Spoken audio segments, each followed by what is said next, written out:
जम्मू में पीडीडी कर्मचारियों ने वेतन संशोधन और नियमितीकरण की मांग को लेकर किया प्रदर्शन। पीडीडी के इंजीनियरों और कर्मचारियों ने आज जम्मू में वेतन संशोधन और लंबित मामलों के नियमितीकरण की मांग को लेकर प्रदर्शन किया। जम्मू में जेकेईजीए द्वारा विभिन्न पीडीडी यूनियनों के साथ समन्वय में नरवाल के ग्लैडनी कॉम्प्लेक्स में विरोध प्रदर्शन आयोजित किया गया। सचिन टिक्कू, महासचिव इंजीनियर पीडीडी ने पत्रकारों से बातचीत करते हुए कहा कि ये हमारा प्रदर्शन शांतिपूर्ण है।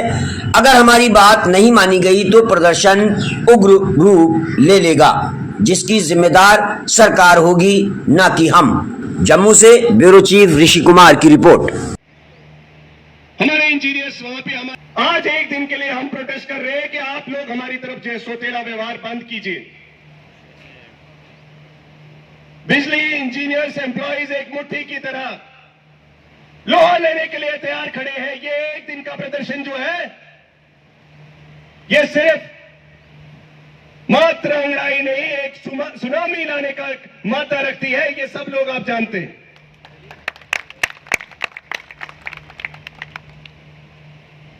आज ये टोकन स्ट्राइक पब्लिक को परेशान करने के लिए नहीं,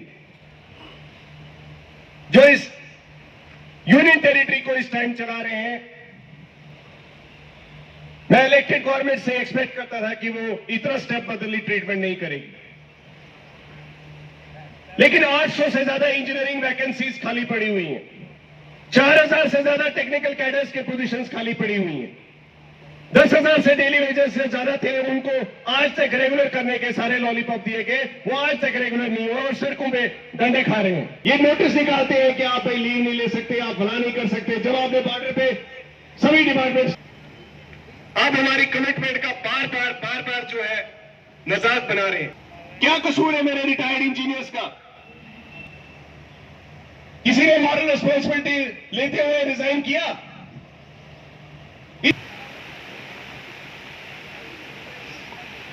कौन सा ऐसा ब्यूरोक्रेट है जो दादागिरी ऐसी है? चीफ सेक्रेटरी साहब कुछ बोलते हैं, नीचे एडमिनिस्ट्रेटिव सेक्रेटरीज कुछ बोलते हैं, दूसरे डिपार्टमेंट के जो एडमिनिस्ट्रेटिव सेक्रेटरीज उस कमेटी में वो कुछ और बोलते हैं। बड़े दुख के साथ मुझे एक इंजीनियर ने फोन किया, कहते मेरे भाई साहब जो थे वो इस पीडीडी डिपार्टमेंट में 5 साल पहले रिटायर हुए और ही हैज एक्सपायर्ड ऑल्सो। उनको फोन आया कि भाई उनकी विजिलेंस क्लियरेंस के लिए उनकी पोस्टिंग डिटेल दो।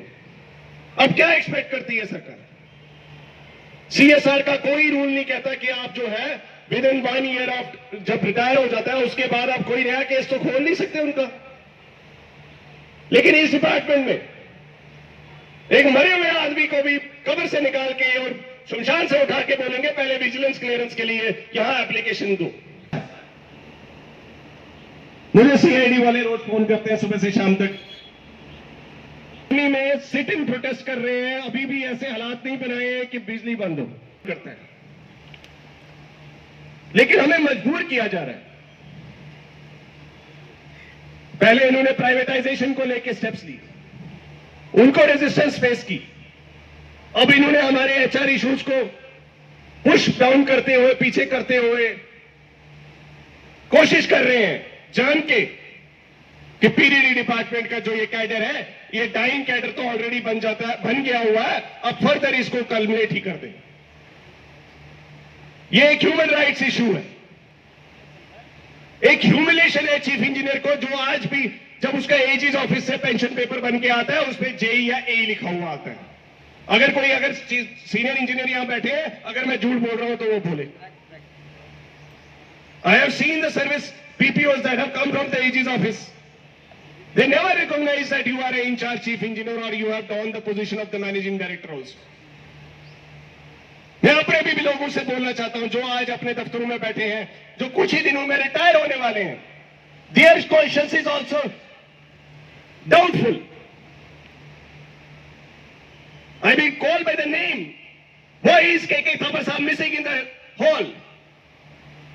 Why is Vikas Anand Sahab missing in this protest? Are they waiting for their retirement? Have not they seen the fate of the seniors?